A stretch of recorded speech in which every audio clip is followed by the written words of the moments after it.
Okay, so we've been talking a ton about moving shapes, and I believe we're on what part 5, part 6, part your hair. I don't know. I don't do that.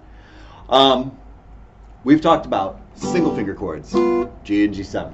We've talked about G and C, simple ones. It is now time to get into G and C, the biggins.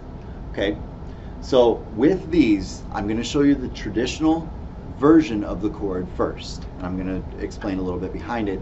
Then we're going to go into the ones that I use because I don't use the traditional ones. Okay, so this is a 3-finger chord yet again, but look at what 3 fingers I'm using, right? Okay, this is a little different. We have not had a pinky yet. Okay, so we've got 6th string 3rd fret with my 3rd finger, 5th string 2nd fret with my 2nd finger, and the very 1st string, the really thin one at the bottom, with my 4th finger. Okay, now the reason I would prefer to finger it this way as opposed to this, both work. Okay, and what I did is I put 2nd, 1st, and 3rd finger, right? So I'm going to have this shape right here. Doesn't matter what fingers play it. The reason I would prefer this one, at least initially, is that when you move to C, all you're going to do is take these 2 fingers and move them over and put this finger down. We know it's that finger because that was our original chord that we started with at the very beginning video, right? Okay, so we've got G.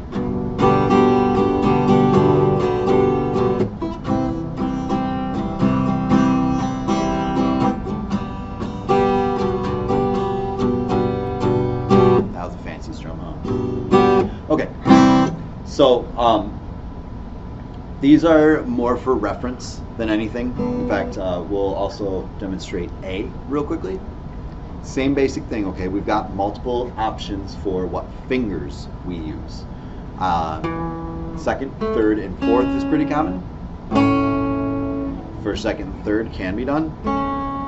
I do this. Now if you look, I'm just laying my finger down across the 2nd, 3rd, and 4th strings, but not the 1st string. So you either tip your finger up enough to just barely touch that 1st string to mute it, and that'll work. Or if you get a little better at it, you can arch it up all the way. A little tricky. Some people's fingers bend that way, some don't.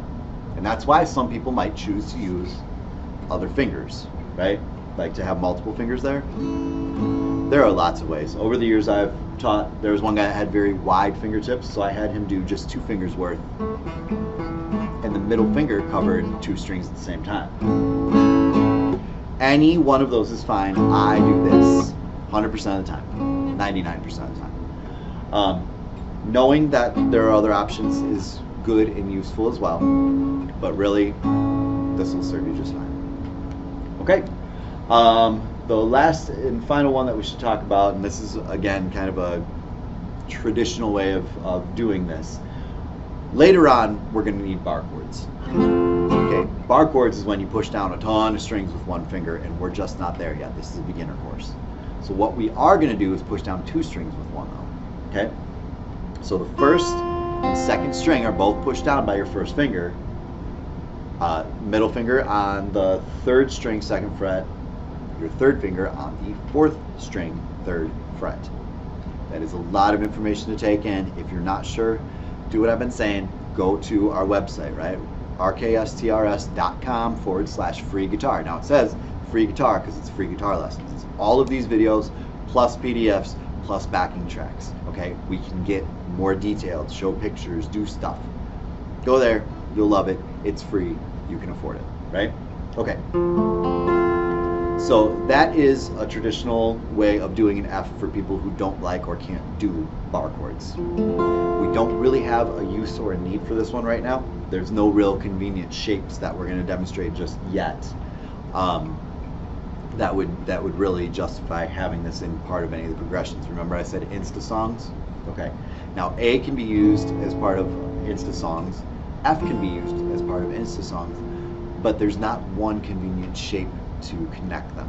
So we will have other exercises down the road that do use this. I just want you to know it's there because now we have A minor, E minor, E, A sus, G, C. We're about to learn the other version of G and C, and then we'll have D, and that's pretty much a clean sweep on all of the open position chords. So stick around, more coming up.